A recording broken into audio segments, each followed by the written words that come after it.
Previously on the road. After days battling the Mauritanian desert, we regrouped in Nouakchott and prepared for yet another border crossing. Avoiding the chaos of Rosso, we chose the rough and unforgiving road to the Dahomey border crossing, navigating potholes and broken tracks as a convoy.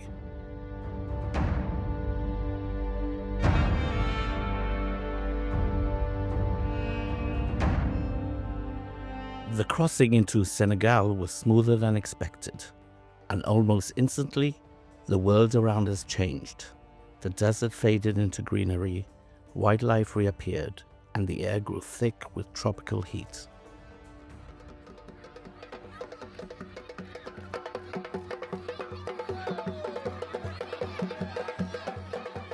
We were met with music, smiles, and dance, a welcome that lifted our spirits after the trials of the Sahara.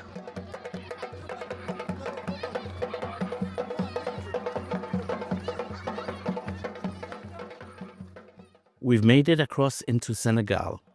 Now we have 3 days to explore before regrouping at Karang, where we'll cross our final frontier into the Gambia. Time is limited, but we intend to make the most of it. 3 days, one country to explore, and the finishing line drawing ever closer. Our first stop, St. Louis, a city of color, rhythm, and layered history. From colonial facades to vibrant markets, it offers the perfect introduction to this new chapter of the journey.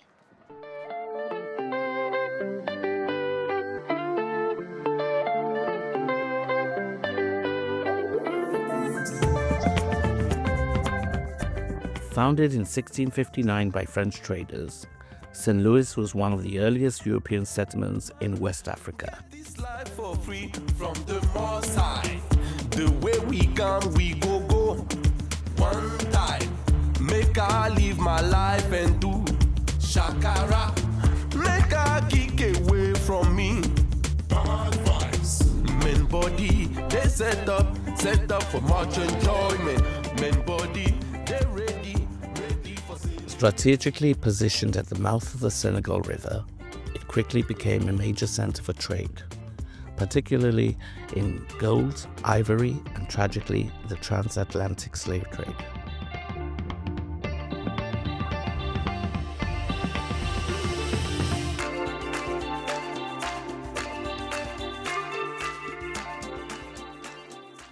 By the 19th century, St. Louis had grown into the capital of French West Africa, and later the capital Senegal under colonial rule. The city developed a unique Creole culture, blending African and French influences in architecture, language, cuisine, and music. Elegant balconies and pastel facades and wrought iron details still reflects its colonial past.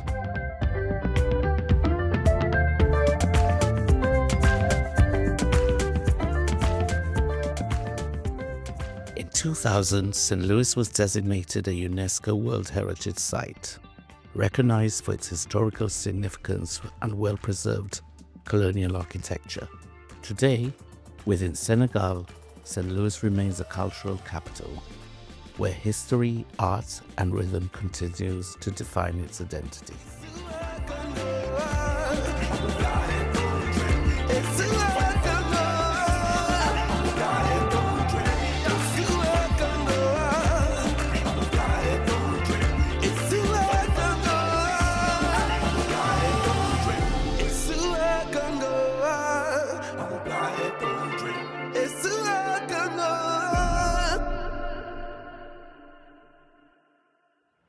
We're here in St. Louis, the former colorful capital of Senegal.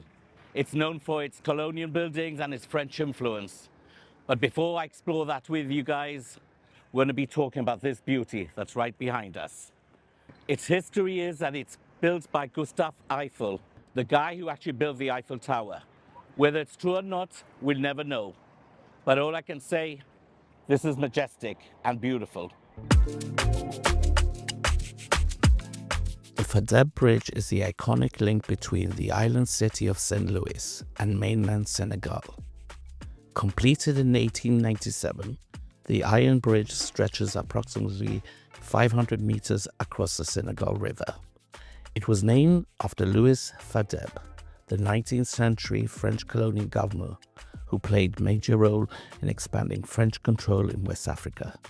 For many years, it was widely believed that the bridge had been designed by Gustave Eiffel, the engineer behind the Eiffel Tower. While that story has largely been disputed by historians, the bridge's elegant metal structure and late 19th century engineering style certainly resemble the era's iconic European designs. More than just infrastructure, the Fadeb Bridge is symbolic. It represents St. Louis's colonial past, its strategic importance as a trading hub, and its role as the former capital of French West Africa. Today, it remains a main artery into the island city. Cars, carts, and pedestrians crossing daily, just as they have for over a century. It's not just a bridge of steel, it's a bridge between eras, cultures, and identities.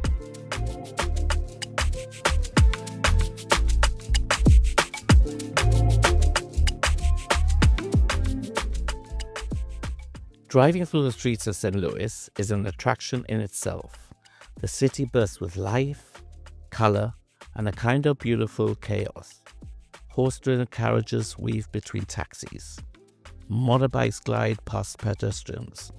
Market stalls spill into the road, and music drifts from open windows. There's no rigid order, just rhythm.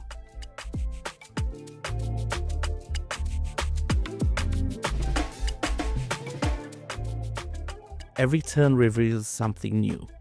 Children playing football in the narrow lanes, fishermen hauling in their catch along the riverbanks. Driving here isn't just transport. It's immersion, it's theater. It's an experience you don't simply pass through, you feel it.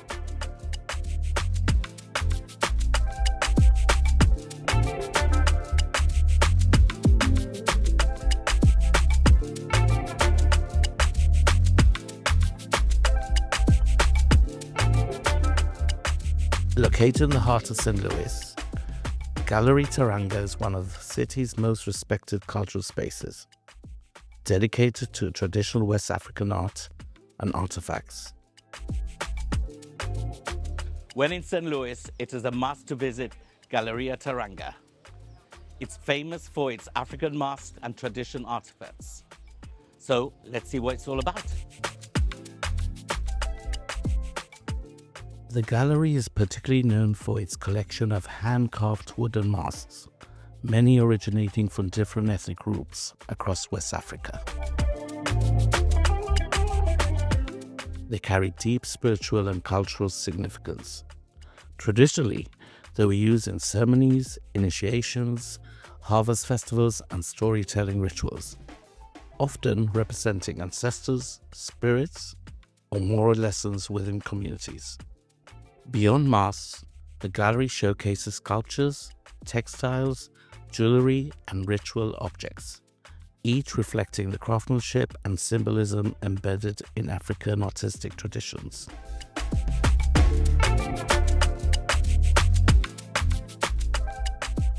Materials such as wood, bronze, leather, and natural pigments highlight techniques passed down through generations.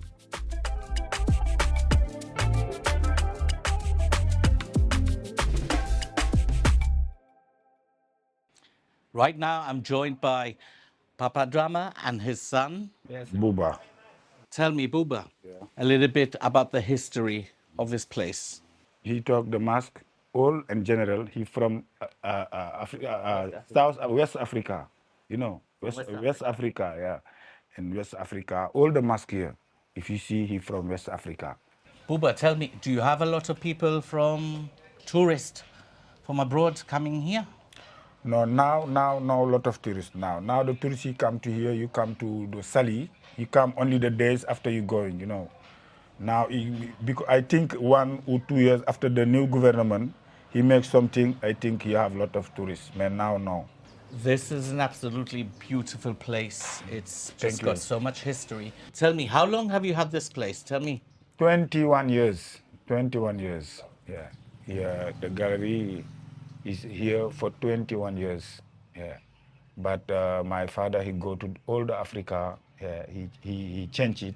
Sometimes he's selling. He lose all time. Yeah. To have the good mask for here. You know. But sometimes you see the people, he come here, oh, you have a lot of masks, you don't know. But it's very difficult to have the good mask. If you need the good mask, you come here. Everybody talk to you, you come here. Yeah. Ask your dad, what's his favorite mask? Wow. It's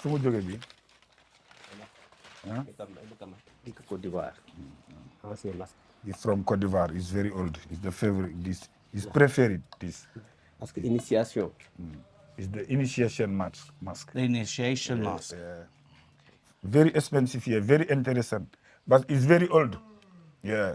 It's not. It's the mask. The musée. You know, the musée. Yeah. All I can say, thank you very much. Thank you. Thank you. Thank you. Thank you. You have a beautiful gallery. Thank you. Thank you. Thank For you. me, on a personal note, Yeah. this is African One. Yeah. Thank you. Thank you. Gallery Teranga plays an important role in preserving and promoting African heritage, offering visitors an insight into the meaning behind the art rather than presenting it as a simple ornament. In a city shaped by colonial history, the gallery stands as a reminder that the deeper cultural roots of the region run far beyond European influence, anchored in centuries of African tradition and identity. We begin to see that African art has never stood still. The carved masks of the past were never just decorative. They carried messages. They spoke of identity, spirituality, power, morality, and community. They were tools of storytelling, used to guide, protect, and challenge society. Today, those messages haven't disappeared. They've evolved. Here in St. Louis, we meet local artist Zeus, whose work continues the tradition of storytelling. Only now, the canvas replaces carved wood.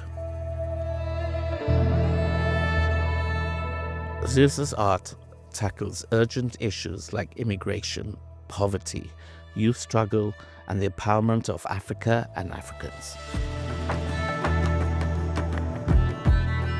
His figures are bold, expressive, unapologetic. His faces carry emotion, just as the masks once carried spirit. The symbolism remains powerful, but the context is contemporary.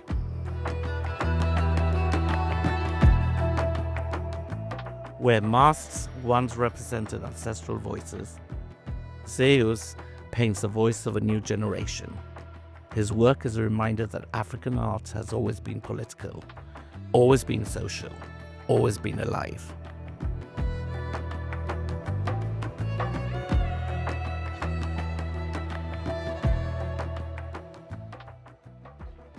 Hello, my name is Zeus. I'm born here in Saint Louis since 50 years, and I'm a painter. I do painting since 25 years. I teach myself, I'm an autodidact. But I'm born in a big family artist. I have my uncle and my cousin do art, but different, my style. And I opened this here with a workshop since 10 years, and the name is L'Art Dur. I do three kinds of arts: naive, surrealism, and abstract. The name of my gallery is L'Art Dur. L'Art Dur, it is upcycling. I do many upcycling with the boys at the street, because since 4 years, I go to see the master of the Quran to ask them if I can teach to the boys paintings. And every Wednesday, I have 20 boys who come here to my workshop to learn painting with me. I paint different things: face. I paint boys at the street, because in Senegal we have three problems. The first problem, it is the young boy who thinks that Europe is El Dorado, and they take the boat to go to Spain. And before leaving here, they say Barça or Barsac. Barça means Barcelona, because most of them go to Spain. And Barsac is Wolof, it means die. It is the first painting I paint on my painting. The second painting, it is the boys at the street, because this year we have 10,000 boys at the street, and it is a problem. These boys come from to the village, to the north of Senegal, and they come here to learn Quran. And all the days are at the street to beg food and money. And I don't like them. I paint this on my paintings. And the three things, it is a face. It is a face that I meet every day, every morning, and every evening to the street. I know this face, and I represent. The face, it is the ethnic of Peul, because I'm Peul. I represent the Peul. I do upcycling, I do collage, and the support of my painting, it is the fabrics. The fabrics I found to the tailor shop, and I do many collage. And I use acrylic. Acrylic is my painting. Don't use oil, because oil is very difficult to dry with this season. I use only acrylic and collage, and many abstract. This is my technique. Saint-Louis, it is a very cultural town. We have many artists, we have many, how to say, every year we have many festival of dance, festival of cinema, festival of arts. It's a culture. Yeah, Saint-Louis, I like this town because it's born. The essential message I tell, it is for the boys, the young boy from Africa. I tell them to stay in Africa because we have many potential. We have many things to do here. We have a future. Africa is a future of humanity. I tell them to stay here. Don't take to the boat.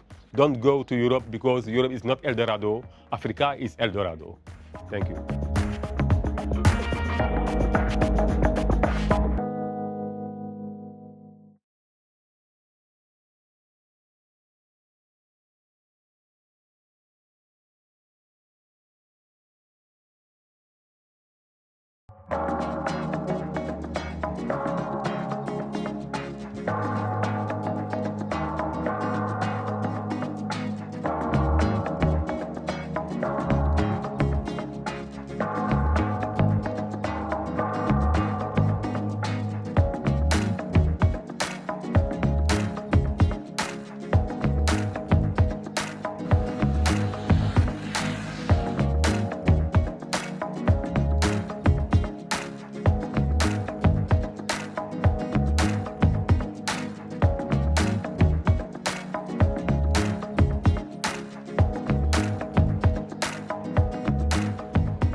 The history of St. Louis is written directly into its streets.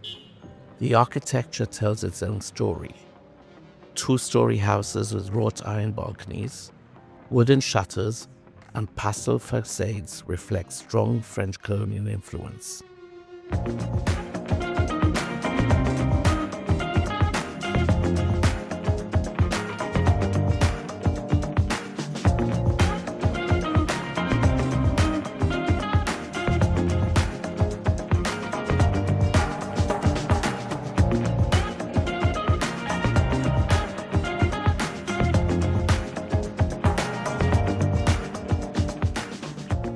The city develops a unique Creole culture, blending African, French, and even North African influences.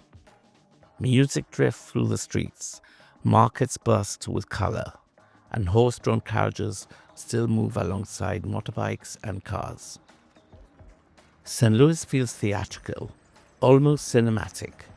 Its colorful streets may be weathered, paint peeling in places, but that only adds to its charm.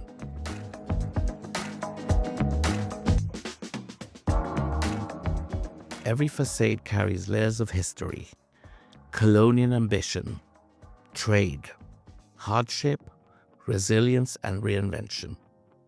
Here, the past isn't hidden.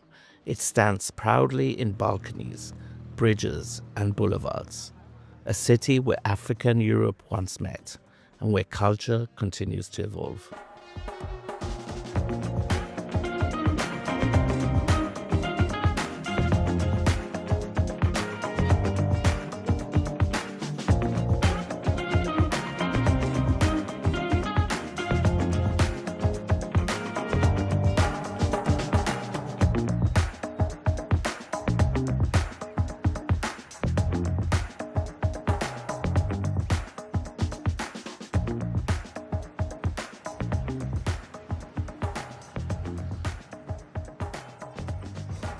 As the hustle and bustle dies down, St. Louis is awakening. The music, the vibe, the culture, you can see across all the lights beaming over here. There's an energy that is electrifying. What can I say about today? It's been an adventure on its own. We've seen from the poorest people, but those smiles we've had and that heart that's given to us, that genuinity that you can only find over here in St. Louis. Apart from the art, the culture, the colorful place it is, that French influence, the churches, and apart from the colonial styles that we have all around us, that we've seen and viewed, I would say, for me, St. Louis is a must to come back because it's captured my heart. Not only for its place, not only because it's dirty, clean, new, old, colorful. It's the atmosphere and the heart that they've given me with open arms. Unfortunately for me, I would stay here forever if I could, honestly. But we're on the road. So our next stop is Dakar. We reluctantly leave the captivating city of St. Louis. A city I truly hope to return to one day. There's something about it that lingers. The color, the rhythm, the history etched in every balcony and boulevard. It's not easy to say goodbye, but the road calls once more. Our next destination is 5 hours ahead of us. Dakar, Senegal's vibrant capital, a city of energy, movement, and contrast.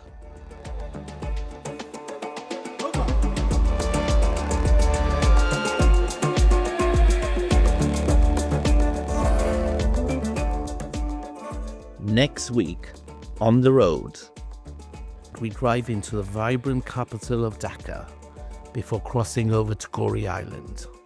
On the surface, it's beautiful and colorful, but behind its charm lies a horrific and sinister past that shapes centuries of history. Join us next week as a powerful chapter awaits.